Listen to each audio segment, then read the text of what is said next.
பிதாவே, உங்களை துதிக்கிறோம் ஆண்டவரே. அப்பா, உங்க வார்த்தைக்காக ஜெபிக்கிறோம். வார்த்தை கொடுக்குற ஐயனகத்தை மறைத்து நீங்க வெளிப்படுங்க. பெரிய காரியங்களை செய்யுங்க. வார்த்தை ஜனங்களுக்கு பிரயோஜனமா இருக்கு. கர்த்தர் கிருபை செய்யுங்கப்பா. உங்களுடைய கருத்தில் ஒப்பு கொடுக்கிறோம். இயேசு நாமத்தில் கேட்கிறோம் நல்ல பிதாவே, ஆமென். அல்லேலூயா, அல்லேலூயா. கர்த்தருடைய பரிசுத்த நாமம் மகிமைப்படுவதாக. கர்த்தர் ஆராதிக்கும்படியாய் கடந்து வந்திருக்கிற உங்கள் அனைவரையும் மீண்டும் வரப்போகிற இயேசு நாமத்தினாலே வாழ்த்துகிறேன், வரவேற்கிறேன். கர்த்தர் உங்கள் குடும்பத்திலே அற்புதங்களை செய்வாராக. அல்லேலூயா. தேவநாமம் மகிமைப்படுவதாக. கொலேசியருக்கு எழுதின நிருபம்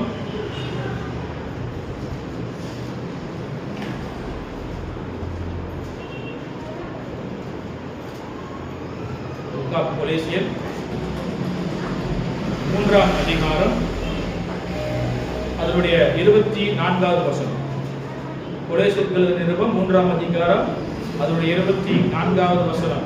எதை செய்தாலும் அது மனுஷர்களுக்கென்றே செய்யாமல் கர்த்தருக்கென்றே மனப்பூர்வமாய் செய்யுங்கள். அல்லேலூயா. கர்த்தருடைய நாமம் மகிமைப்படுவதாக. எதை செய்தாலும் அதை மனுஷர்களுக்கென்று செய்யாமல் கர்த்தருக்கென்றே மனப்பூர்வமாய் செய்யுங்கள் என்று சொல்லி கொலேசியருக்கு எழுதும்போது பவுல் ஒரு சம்பவத்தை அங்க எழுதுறார்.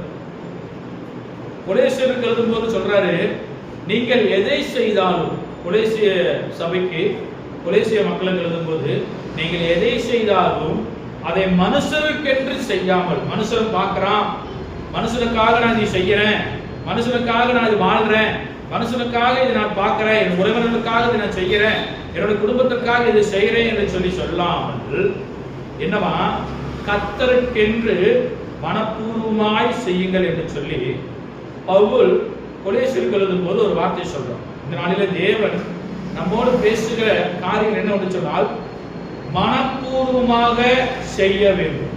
அல்லேலூயா. தேவன் நமக்கு ஒரு வேலை கொடுத்திருக்கிறார் என்று சொன்னால், ஒரு பொறுப்பை கொடுத்திருக்கிறார் என்று சொன்னால், ஏதோ கடமைக்காக அல்ல, மனப்பூர்வமாய் அந்த காரியத்தை செய்ய வேண்டும். இல்லையா? உலகத்தில் இருக்கும்போது உலக வேலையில நமக்கு ஒரு பொறுப்பு கொடுத்துருப்பாங்க. இப்போ பேங்க்னு சொன்னா ஒரு மேனேஜர் பதவி, ஒரு ஆபீஸ் ஐடின்னா ஒரு டீம் லீடர், ஹெச்ஆர்ங்கிற அந்த போஸ்டிங் கொடுத்துருப்பாங்க. அந்த போஸ்டிங்க்கு ஏதோ நான் கடமைக்கு இந்த போஸ்டிங்க்கு வந்தேன் என்று சொல்லி கடமைக்கு அந்த காரியத்தை செய்யறதல்ல. எந்த வேலை நமக்கு கொடுக்கப்பட்டிருக்கிறதோ அந்த வேலை எப்படி செய்ய வேண்டுமா, மனப்பூர்வமாக செய்ய வேண்டும். இல்லையா? இல்ல நான் இந்த இதுக்கு தகுதியே இல்லை, ஆனாலும் ஆண்டவர் என்னை இதை தகுதியாக வைக்கும்படியாக எனக்கு அந்த காரியத்தை கொடுத்திருக்கிறார் என்று சொன்னா, நான் அந்த காரியத்துக்கு எவ்வளவு மனப்பூர்வமாய் அந்த வேலையை செய்ய வேண்டும் என்று சொல்லி உத்தரவாதம் ஆண்டவர் என்கிட்ட கேட்போம். இல்லையா?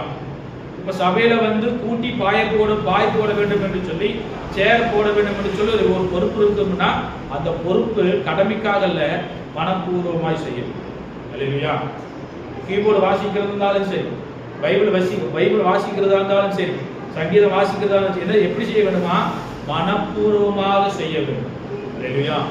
எனக்கு ஒரு வேலை கொடுத்திருக்கிறாங்கன்னு சொன்னா அந்த வேலையை நான் மனப்பூர்வமா செய்யணும். அப்பதான் அதனுடைய பலன் எனக்கு கிடைக்கும். இல்ல எங்க பாஸ்டர் என்னை திட்டுவாரு, நான் போய் சர்ச்சில் பாய் போடுறேன், எங்க பாஸ்டர் என்னை பேசுவாரு, நான் போய் கீபோர்டு வாசிக்கிறது அல்ல. எதை செய்தாலும் அது மனுஷருக்கென்று செய்யாமல் கர்த்தருக்கென்று மனப்பூர்வமாய் செய்யும். அல்லேலூயா. ஒரு 3 காரியங்கள் உண்டு. ஒண்ணு, மன்னிப்பு. நம்ம மன்னிக்கிறோம் என்று சொன்னால் சும்மா கடமைக்கு நம்ம தப்பு பண்ணிட்டா மன்னிப்பு கேட்கறான்னு சொல்லி மன்னிக்கிறது சும்மா ஏதோ மன்னிச்சு போறது. எப்படி மன்னிக்க வேண்டும்? மனப்பூர்வமாய் மன்னிக்க வேண்டும். 2வது, அவருடைய சித்தம் என்னதென்று அறிந்து அதை மனப்பூர்வமாய் செய்ய வேண்டும்.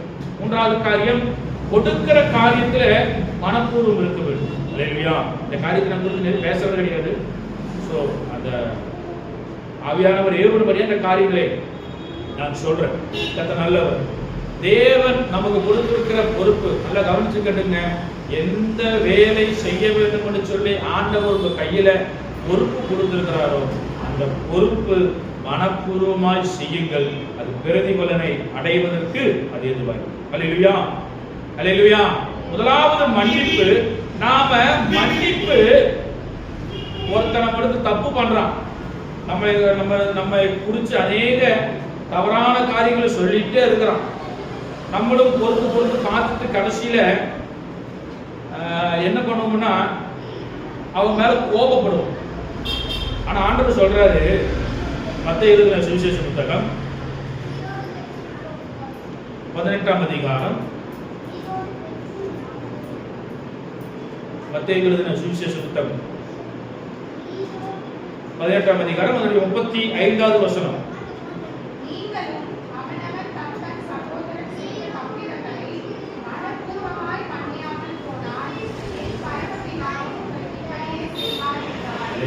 ஆண்டவர் சொல்றாரு, அவன் அவன் தன் தன் சகோதரன் செய்த தப்புதங்களை, எனக்கு தப்பு பண்ணிட்ட, எனக்கு விரோதமா நீ பாவம் செஞ்சுட்ட, எனக்கு விரோதமா நீ தவறு செஞ்சுட்ட, ஆனா அந்த தவறை நான் மனப்பூர்வமா மன்னிக்காம போனா என்னுடைய பரமபிதா, ஆண்டவர் என்ன சொல்றாரு, என் பரமபிதா உங்களுக்கு இப்படியே செய்வார். எப்படியா?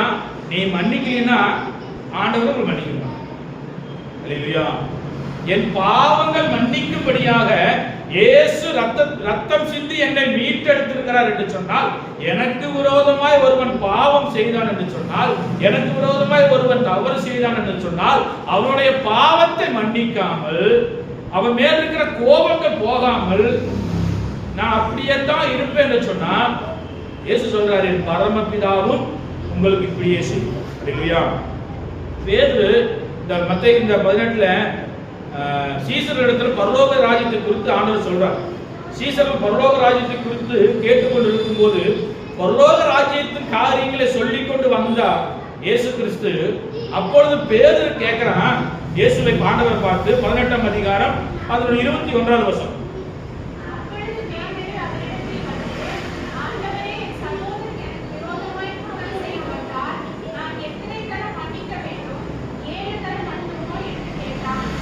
ஆண்டவரிடத்துல பேதுரு கேட்கிறான், பரலோக ராஜ்யத்தை குறித்து காரியங்களை கேட்டு கொண்டிருக்கும் போது பேதுரு ஆண்டவரிடத்துல பார்த்து கேட்கிறான், ஆண்டவரே, என் சகோதரன் எனக்கு விரோதமாய் குற்றம் செய்து வந்தால் நான் எத்தனை தரம் மன்னிக்க வேண்டும்? 7 தரம் மன்னித்தா போதுமா என்று சொல்லி அவர் கேட்ட போது ஆண்டவர் பதில் வருது பாருங்க, எப்படின்னு சொல்லி வாசிக்கலாம். அதுக்கு அடுத்த வசனம்,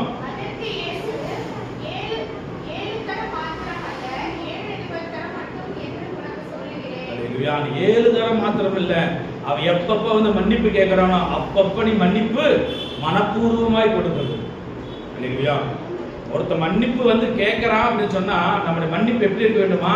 மனப்பூர்வமா இருக்கிறது. கடமைக்கு மன்னிப்பு கொடுக்கறது அல்ல, சரி போனா போட்டு போ மன்னிச்சிட்டேன்னு சொல்றது அல்ல. நான் உன் தவறுகளை மனப்பூர்வமாய் மன்னிக்கிறேன் என்று சொல்லி சொல்லும் போது அவன் அந்த தப்பை மீண்டும் நம்ம இடத்துல செய்ய மாட்டான். அல்லேலூயா. அல்லேலூயா. உங்க மன்னிப்பு ஒரே முறை தான் இருக்கணும். அந்த எப்படி இருக்க வேண்டுமா?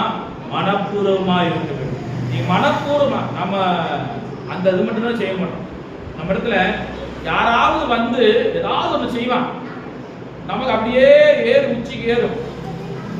அப்ப வந்து சாரி நான் தப்பு தெரியாம பண்ணிட்டேன்னு சொல்லுவேன், சரி போனா போ மன்னிச்சுட்டு போ அப்படின்னு இல்ல, அவனை கூப்பிட்டு நிக்க வச்சு இது செஞ்சுட்டேன், இனிமேலும் இது செய்யாத, நான் உன்னை மனப்பூர்வமா மன்னிக்கிறேன் என்று சொல்லி அந்த வார்த்தை நீங்க சொல்லி பாருங்க, மீண்டும் அவன் அந்த தவறை நமக்கு முன்பாக அவன் செய்யும். அல்லேலூயா. அல்லேலூயா. இங்க ஒரு மனுஷன் இருக்கிறான், அவன் தனக்கு உண்டான எல்லாவற்றையும் தூக்கிட்டு போயிட்டான். லூக்கா எழுதின சுவிசேஷ புத்தகம் 15ஆம் அதிகாரம்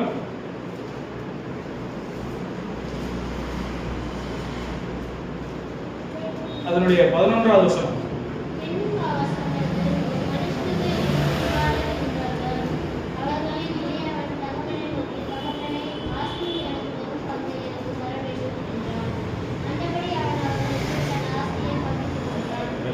இங்க கெட்ட குமாரனை குறித்து ஆண்டவர் தெளிவா சொல்றாரு. என்னவா, ஒரு மனுஷன் இருக்கிறான், அவனுக்கு 2 பேர் இருக்கிறான்.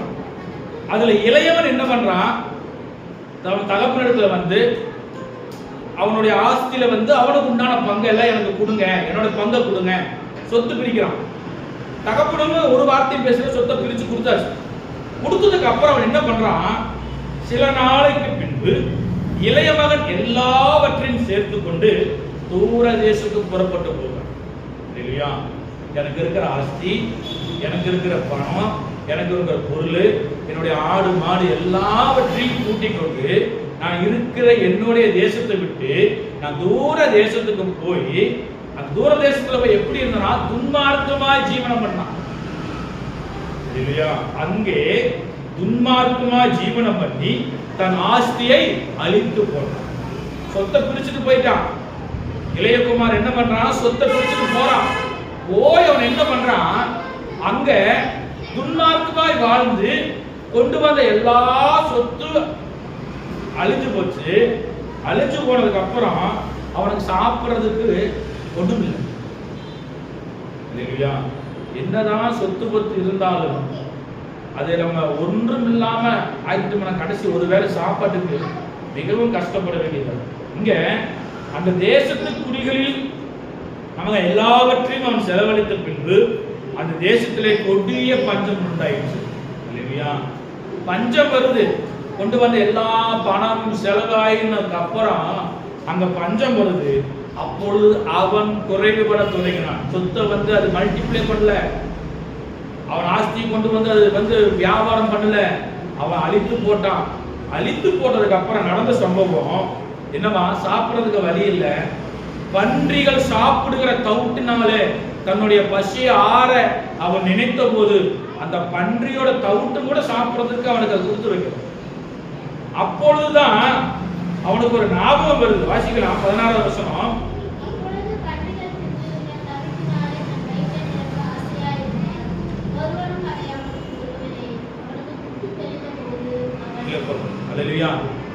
அவன் பன்றி சாப்பிடுகிற தவுட்டினால தன் வயிற்று நிரப்ப ஆசையா இருந்தான். அவ்வளவு பசி, செலவெல்லாம் கொஞ்சம் பண்ணி மேய்ச்சிட்டு இருக்கிறான்.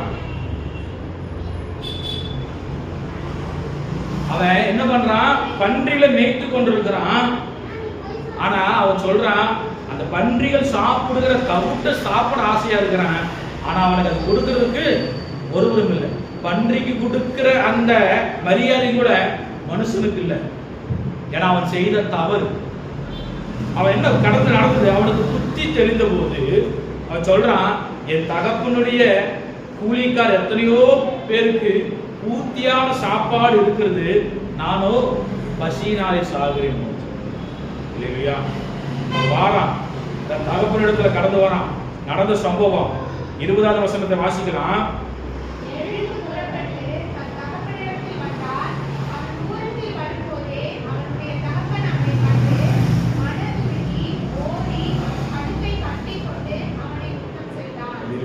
என்னவா? அந்த தகப்பன் பார்க்கறான், என் மகன் வரான். அவரு நினைத்திருந்தான்னு சொன்னா அவனை வேலைக்காரனா உட்கார வச்சு சாப்பாடு போட்டிருக்கலாம்.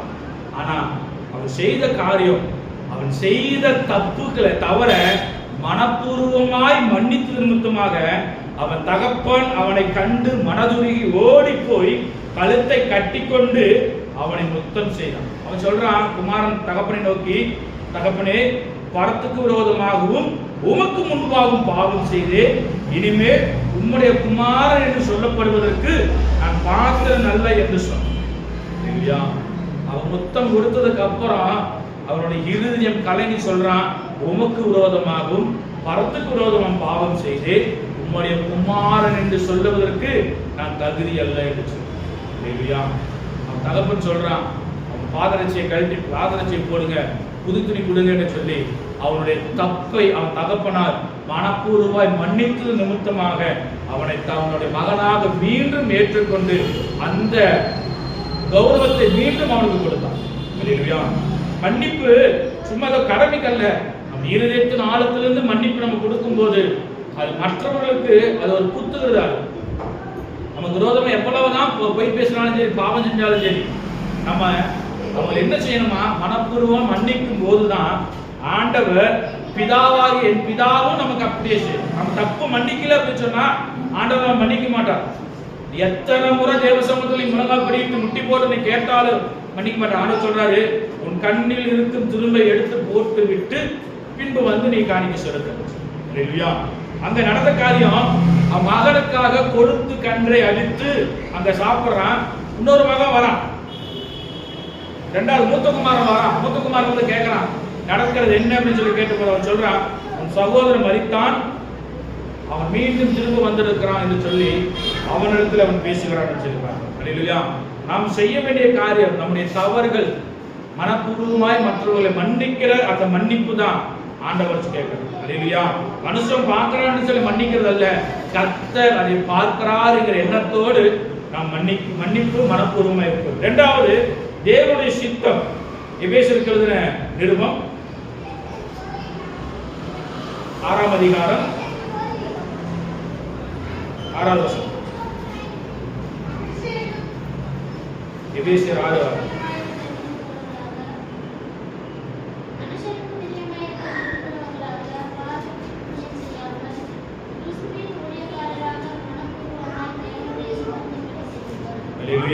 எப்படியா மனுஷனுக்கு பிரியமா இருக்க விரும்புகிறவர்களாக பார்வைக்கு ஊழியம் செய்யாமல் கிறிஸ்துவின் ஊழியக்காரராக மனப்பூர்வமாய் தேவனுடைய சித்தத்தின்படி செய்யுங்கள் என்று சொல்லுவோம். தேவனுடைய சித்தம் என்னதென்று அறிந்து மனப்பூர்வமாய் நாம் செய்ய வேண்டும். அல்லேலூயா.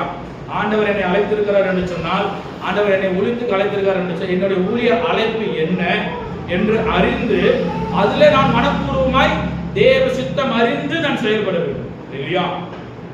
சபையில ஆண்டவர் என்னை பாட்டு பாட அழைத்திருக்கிறார் என்று சொன்னால், என்னைய அந்த சித்தம் என்னதென்று அறிந்து நாம் செயல்பட வேண்டும். இல்லையா? இங்க மனப்பூர்வமாய் தேவனுடைய சித்தத்தின்படி செய்யுங்கள். மனுஷர் பார்க்கிறான், மனுஷருக்கு பிரியமாய் இருக்க விரும்புவர்களாக பார்வைக்கு ஊழியம் செய்யக்கூடாது. மனுஷனை பார்க்கிறாங்க, மனுஷர்கள் பார்க்கிறாங்கன்னு சொல்லி ஊழியம் செய்யாமல் தேவனுடைய சித்தம் என்னதென்று அறிந்து மனப்பூர்வமாய் ஊழியம் செய்ய வேண்டும். அப்போஸ்தலர் நடவடிக்கைகள் 9ஆம் அதிகாரம் அதனுடைய 6வது வசனம் சொல்லும்போது, நான் என்ன செய்ய சித்தமாய் இருக்கிறீர் என்று சொல்லி பவுல் தேவனை நோக்கி பார்த்து கேட்கிறான். வாசிக்கலாம்.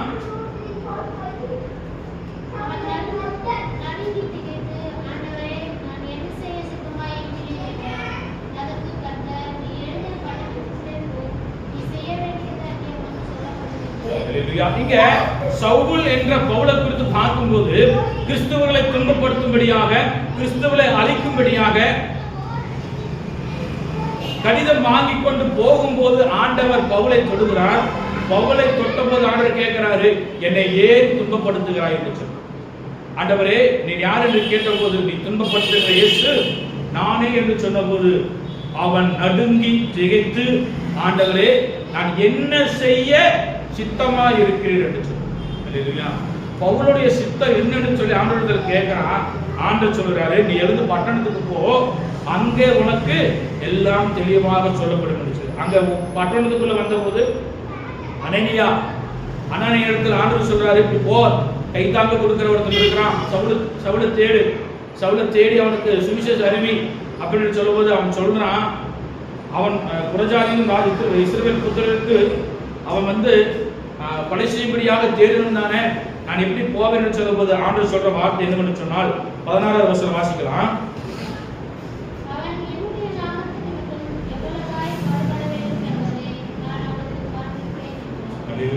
என்னுடைய நாமத்து நிமித்தம் எவ்வளவாய் பாடுபட வேண்டும் என்று நான் அவனுக்கு காண்பிப்பேன். தேவ சித்தம் என்னதென்று அறிந்து நம் மனப்பூர்வமாய் அந்த ஊழியத்தை செய்யும் போது ஆண்டவர் நம்மோடு கூட இருந்து நம்மை நடத்துகிறவராக சொல்றாரு. அவன் என்ன பண்றான், உடனே ஆலயங்களில் போய் பிரசங்கம் தாமதமின்றி கிறிஸ்து தேவனுடைய குமாரன் என்று பிரசங்கித்தான். 20வது வசனம் சொல்லப்பட்டிருக்கிறது, அவன் தாமதமின்றி போறான். சித்தம் என்ன, சுவிசேஷம் அறிவிக்க வேண்டும். பவுலை கொண்டு ஆண்டவர் புறஜாதிகள் மத்தியில் ஒரு பெரிய மாற்றத்தை கட்டளையிட்டார். பவுலை கொண்டு கர்த்தர் அநேக அற்புதங்கள் அடையாளம் செய்தார், அநேக ஊழியங்களை கர்த்தர் ஸ்தாபித்தார். தேவனுடைய சித்தத்தை அறிந்த பவுல் தேவனுக்கென்று மனப்பூர்வமாய் அந்த ஊழியத்தை செய்தான். எத்தனையோ கஷ்டம், அடிச்சு சாக கொண்டு போய் தூக்கி வீதியில போட்டாங்க, எழுந்து போய் தேவனுடைய நாமத்தை மகிமைப்படுத்தினார். தெருக்களில் பிரசங்கம் பண்ண அடித்தாங்க, தொழுவ மரத்துல மாட்டாங்க, சிறைச்சாலையில வைத்தாங்க. அங்கேயும் சிறைச்சாலையில வைத்து தேவனை மகிமைப்படுத்தும் சிறைச்சாலை அஸ்திபாரங்கள் ஆசீர்வதிக்கும். இல்லையா? ஒரு தேவனுடைய சித்தம் நமக்குள் இருக்கும் என்று சொன்னால், தேவனுடைய சித்தத்தை நாம் மனப்பூர்வமாய் செய்வோம் என்று சொன்னால், தேவன் நமக்கு பாதுகாப்பா இருக்கும். இல்லையா? பேதுருவுக்கு தேவன் பாதுகாப்பா இருந்தார். அடுத்த நாள் ஏரோது யோவான யாக்கோபு பண்ணது போல பேதுருவை கொலை செய்யும்படியாக சிறைச்சாலையில் வைக்கிறார். நாலு படை காவல்ல இருக்கிறார். நல்ல நித்திரை பண்ணி கொண்டிருக்கார் சிறைச்சாலையில. தேவதூதன் அவரை அருகில் தட்டி எழுப்பி வெளியே கூப்பிட்டு வர வரைக்கும் அவர் என்னவா சொப்பனம் காண்கிறவர் போறார். ஏனென்றால் தேவ சித்தம் பேதுரு மேல் இருந்தது, சபையை உருவாக்குகிற சித்தம். இல்லையா? இந்த கல்லின் மேல் சபையை கட்டுவேன், பாதாளத்தின் வாசல் அதை மேற்கொள்ளாது என்று சொல்லி ஆண்டவர் பேதுருக்கு வாக்குத்தத்தம் கொடுத்தார். பேதுரை கொண்டுதான் சபை கட்டப்படும் என்று சொல்லி தெளிவா வாக்குத்தத்தம் கொடுத்தார். என்ன தடை வந்தாலும் கர்த்தர் அந்த காரியத்தை செய்து கொடுத்தார். இல்லையா? தேவ சித்தம் நமக்குள் இருக்கும் என்று சொன்னால், தேவனுடைய சித்தத்தை அறிந்து நாம் மனப்பூர்வமாய் செய்வோம் என்று சொன்னால், ஆண்டவர் எல்லா ஆபத்துகளுக்கும் கர்த்தர் நம்மை பாதுகாக்கிறார். அல்லேலூயா! கர்த்தர் நல்லவர். மூன்றாவது காரியம், யாத்ராகமத்தின் புஸ்தகம் 25ஆம் அதிகாரம் அதனுடைய 2வது வசனம்.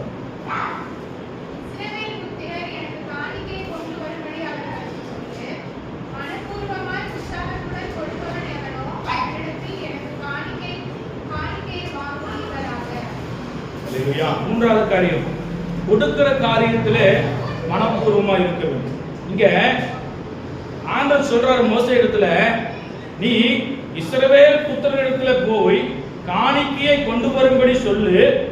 யார் மனப்பூர்வமாய் உற்சாகத்துடனே கொண்டு வந்து கொடுக்கறானோ அவங்கிட்ட வாங்கு. உற்சாகமா யார் கொடுக்கறாங்களோ அவங்கிட்ட காணிக்கை வாங்கு. உற்சாகம் இல்லாதவங்க காணிக்கை வாங்காத சொல்றார். மனப்பூர்வமாய் தேவனுக்கு கொடுக்க வேண்டும். தேவனுக்கு கொடுக்கிற காரியத்துல மனப்பூர்வம் இருக்க வேண்டும். இல்ல சர்ச்சுக்கு போறேன், நமக்கு காணிக்கை போடணுங்கிற அந்த இல்ல, தேவன் எனக்கு கொடுத்திருக்கிற ஆசீர்வாதத்திலிருந்து நான் ஒரு பங்கை என் தேவனுக்கு நான் கொடுக்கிறேன், என் சபைக்கு கொடுக்கிறேன் என்கிற அந்த மனப்பூர்வம் நமக்குள் இருக்குது. இல்லையா? இதோ கடமைக்காக அல்ல, இதை நான் செய்யணுங்கிறதுக்காக அல்ல. எனக்கும் ஒரு கடமை உண்டு.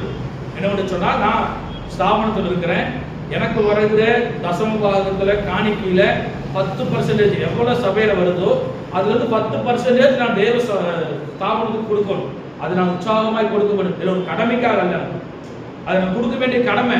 அதை நான் கொடுக்கும் போது உற்சாகமாய் கொடுக்க வேண்டும். அப்போதான் ஆண்டவர் அந்த உண்மையை கண்டு ஆண்டவர் என்னை ஆசீர்வதிப்பார். அல்லேலூயா! கர்த்தர் நல்லவர். இங்க தேவனுக்கு கொடுக்கிற காணிக்கை மனப்பூர்வமாய் கொடுக்க வேண்டும். ஆபிரகாம் மனப்பூர்வமாக கொடுத்தான். தசமபாகத்தை எப்படி கொடுக்கிறாரு? மனப்பூர்வமாக கொடுக்கிறாரு. வாசிக்கலாம். ஆதியாகமத்தின் புஸ்தகம் 14ஆம் அதிகாரம் அதனுடைய 18 இருந்து 20 வசனங்கள் வாசிக்கும் போது, ஆபிரகாம் யுத்தத்துக்கு போயிட்டு வரான். லோத்து அவருடைய சகோதரனை யுத்தத்துல பிடிச்சிட்டு போயிட்டாங்க. ஆபிரகாம் போய் பின்தொடர்ந்து போய் லோத்துவையும் அவன் கூட இருக்கிற எல்லாவற்றையும் திருப்பி கூப்பிட்டு கொண்டு வரான். கொண்டு வந்த போது அங்க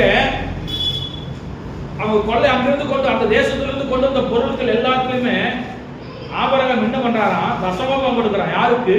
மெல்கிசேதேக் என்கிற ஆசாரியனுக்கு மனப்பூர்வமாய் தசமபாகம் கொடுக்கிறான். வாசிக்கலாம் 18வது வசனத்திலிருந்து 14ஆம் அதிகாரம் 18 வாசிக்கலாம்.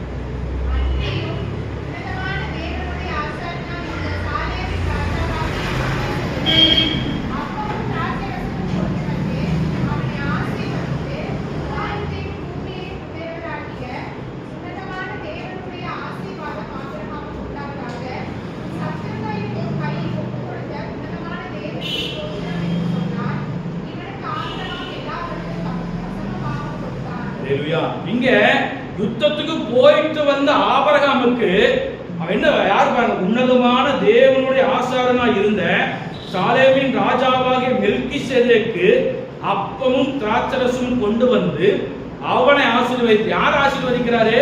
ஆபிரகாம் ஆசீர்வதிக்கிறாரு. ஆசீர்வதிச்ச வானத்தையும் பூமியும் உடையவராகிய உன்னதமான தேவனுடைய ஆசீர்வாதம் ஆபிரகாமுக்கு உண்டாவதாக என்று சொல்லி ஆசாரியன் இந்த வார்த்தை ஆபிரகாமுக்கு சொன்ன உடனே, உன் சத்துருக்களை உன் கையில் ஒப்பு கொடுத்த உன்னதமான தேவனுக்கு ஸ்தோத்திரம் என்று சொன்ன உடனே ஆபிரகாம் என்ன செய்யறாரா, தான் கொண்டு வந்த எல்லாவற்றிலும் தசமமாக மெல்கிசேதேக்கு கொடுத்தார். அல்லேலூயா. இங்கதான் முதலாக தசமபாகத்தை மெல்கிசேதேக்கு ஆசாரியனுக்கு கொடுக்கிறார் ஆபிரகாம். அல்லேலூயா. அதுக்கப்புறம் ஆண்டவர் ஆபிரகாமை ஆசீர்வதிக்க தொடங்கினார்.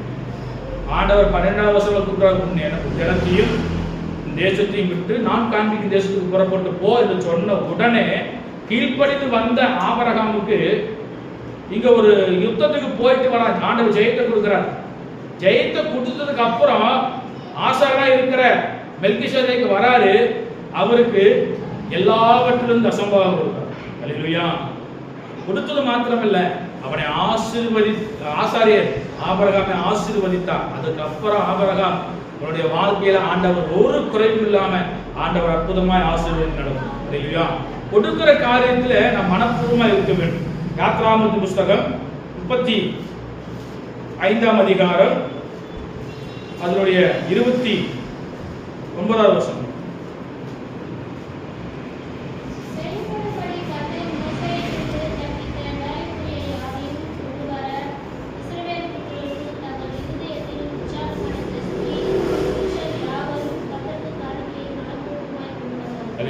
இஸ்ரவேல் என்ன பண்றாங்களா, கர்த்தருக்கு காணிக்கை எப்படி கொடுக்கறாங்களா, மனப்பூர்வமாய் கொடுக்கறாங்க. செய்யப்படும்படி கர்த்தர் மோசேயை கொண்டு கற்பித்த வேலைக்குரிய யாவையும் கொண்டு வர இஸ்ரவேல் புத்திரருக்குள் தங்கள் இருதயத்தில் உற்சாகம் அடைந்த ஸ்திரீ புருஷர் யாவரும் கர்த்தருக்கு காணிக்கையை மனப்பூர்வமாய் கொண்டு வந்தார்கள். அல்லேலூயா. ஆசரிப்பு அந்த காரியம் செய்ய வேண்டும் என்று சொன்ன உடனே, ஆலயத்துக்கு உண்டான வேலைகள் செய்ய வேண்டும் என்று சொன்ன உடனே என்ன உள்ளத்தில் என்ன வந்ததுதான், உற்சாகம் வந்தது. இருதயத்தில் உற்சாகம் அடைந்த ஸ்திரீகளும் புருஷர்களும் என்ன பண்ணாரா, உற்சாகமாய் கர்த்தருடைய சமூகத்தில் கொண்டு வந்து காணிக்கையை மனப்பூர்வமாய் அல்லேலூயா. நாம் கொடுக்கிற காரியத்துல மனப்பூர்வமா இருக்கு. இன்னொரு காரியம், நம் ஸ்தோத்திர பலி செலுத்துகிற காரியத்துல உற்சாகமா இருக்க வேண்டும். யாத்ராகமத்தின் புஸ்தகம் 22ஆம் அதிகாரம் அதனுடைய 29வது வசனம்.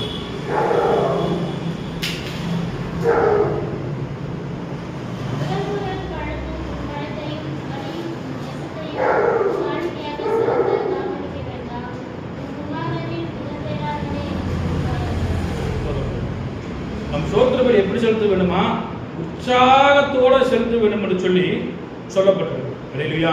ஸ்தோத்திர பலி செலுத்துகிறவன் உற்சாகத்தோடு செலுத்த வேண்டும். அது சும்மா ஒரு கடமைக்காக அல்ல, உற்சாகத்தோடு தேவ சமூகத்தில் நம்ம செலுத்த வேண்டும் என்று சொல்லி வசனம் தெளிவாக சொல்லப்பட்டிருக்கு. அல்லேலூயா. நம் ஸ்தோத்திர பலி செலுத்தும் போது மனப்பூர்வமாய் உற்சாகமாய் செய்ய வேண்டும். அல்லேலூயா. கர்த்தர் அற்புதங்களை செய்வாராக. 3 காரியங்கள். 1, மன்னிப்பு. நாம் மன்னிக்கிறது மனப்பூர்வமாக மன்னிக்க வேண்டும். 2வது, தேவனுடைய சித்தம் இன்னதென்று அறிந்து மனப்பூர்வமாய் நாம் செய்ய வேண்டும். 3வது, கொடுக்கிற காரியத்துல மனப்பூர்வமாய் நம்ம கொடுப்போம். கர்த்தர் நம்மை ஆசீர்வதிப்பாராக. அது மாத்திரமல்ல, ஸ்தோத்திர பலி செலுத்தும் போது மனப்பூர்வமாக நம்ம ஸ்தோத்திர பலி செலுத்துவோம். கர்த்தர் அற்புதங்களை நம்முடைய வாழ்க்கையில் செய்வாராக. அல்லேலூயா. அல்லேலூயா. கர்த்தர் நல்லவர். 25ஆம் அதிகாரம் அதனுடைய வசனம் சொல்லப்பட்டது, மனப்பூர்வமாய் உற்சாகத்தோடு கொடுப்போம். கர்த்தர் நம்மை ஆசீர்வதிப்பாராக. அல்லேலூயா. கண்களை மூடி தேவ சமூகத்தில் கேட்ட வார்த்தையின் பிரகாரமாக எதை செய்தாலும் அது மனுஷருக்கென்று செய்யாமல் கர்த்தருக்கென்று நம் மனப்பூர்வமாய் செய்வோம். மன்னிப்பு மனுஷன் பார்க்கிறான் என்கிற அந்த மன்னிப்பு அல்ல, கர்த்தர் பார்க்கிறார் என்கிற அந்த மன்னிப்பை மனப்பூர்வமாய் நாம் கொடுப்போம். 2வது, என்னுடைய சித்தம் என்னதென்று ஆண்டவர் முன்குறித்திருக்கிறார், அதை அறிந்து மனப்பூர்வமாய் இந்த சித்தத்தை செய்ய ஆண்டவரே என்னை நடத்துக என்று சொல்லி கேளுங்க. 3வது, ஆண்டவரே நீர் கொடுத்திருக்கிற ஆசீர்வாதத்தை பெற்றுக்கொண்ட நாங்கள் அந்த காரியத்திலிருந்து உமக்கு கொடுக்கிற காரியத்தில் நம்ம உற்சாகமாய் மனப்பூர்வமாய் கொடுக்க எங்கள் கையின் பிரயாசங்களை நீர் ஆசீர்வதிங்க என்று சொல்லி தேவ சமூகத்தில் செபிப்போம். கர்த்தர் பெரிய காரியங்களை செய்வாராம். வானத்துக்கும் பூமிக்கும் சகல அதிகாரம் படைத்த நல்ல பிதாவே, இந்த பரிசுத்த ஆராதனை காலை வேளையிலே சமூகத்தில் ஒப்புக் கொடுக்கிறோம். மனப்பூர்வமாய் செய்ய வேண்டும் என்று சொல்லி எங்களோடு பேசி நம்முடைய வார்த்தைகளுக்காக நாங்கள் செபிக்கிறோம். ஆண்டவரே, இந்த நாளிலே இந்த வார்த்தையை கேட்டுக் கொண்டிருக்கிற ஒவ்வொரு தேவ பிள்ளைகளையும் கர்த்தர் ஆசீர்வதிங்க. குடும்பங்களை ஆசீர்வதிங்க. மனப்பூர்வமாய் உற்சாகமாய் தேவனுக்கென்று ஆண்டவரை எழும்பி பிரகாசிக்கிற பிள்ளைகளாய் குடும்பங்களை நீர் மாற்றும்படியாக நாங்கள் ஜெபிக்கிறோம் ஆண்டவரே. அப்பா, வந்திருக்கிற ஒவ்வொரு தேவ பிள்ளைகளும் ஆசீர்வதிங்க. இதை கேட்கிற ஒவ்வொரு தேவ பிள்ளைகளையும் கர்த்தர் ஆசீர்வதிங்க. மனப்பூர்வமாய் பிள்ளைகளை ஆசீர்வதித்து வழிநடத்தும்படியாக ஜெபிக்கிறோம். உங்களுடைய கருத்தில் ஒப்புக் கொடுக்கிறோம். இயேசு நாமத்தில் கேட்கிறோம் என்று சொன்ன பிதாவே, ஆமென். என் ஆத்துமாவே கர்த்தரை ஸ்தோத்திரி, என் முழுவதுமே உடைய பரிசுத்த நாமத்தை ஸ்தோத்திரி. என் ஆத்துமாவே கர்த்தரை ஸ்தோத்திரி, கர்த்தர் செய்த சகல உபகாரங்கள் மறவாதே. ஆமென். நம்முடைய கர்த்தராகிய இயேசு கிறிஸ்துவின் கிருபையும் பிதாவாகிய தேவனுடைய அன்பும் பரிசுத்த ஆவியானவர் அனுகிரகம் இன்றும் சதா காலங்களிலும் நம் அனைவரோடும் கொண்டிருப்பதாக. ஆமென். அல்லேலூயா, அல்லேலூயா, அல்லேலூயா.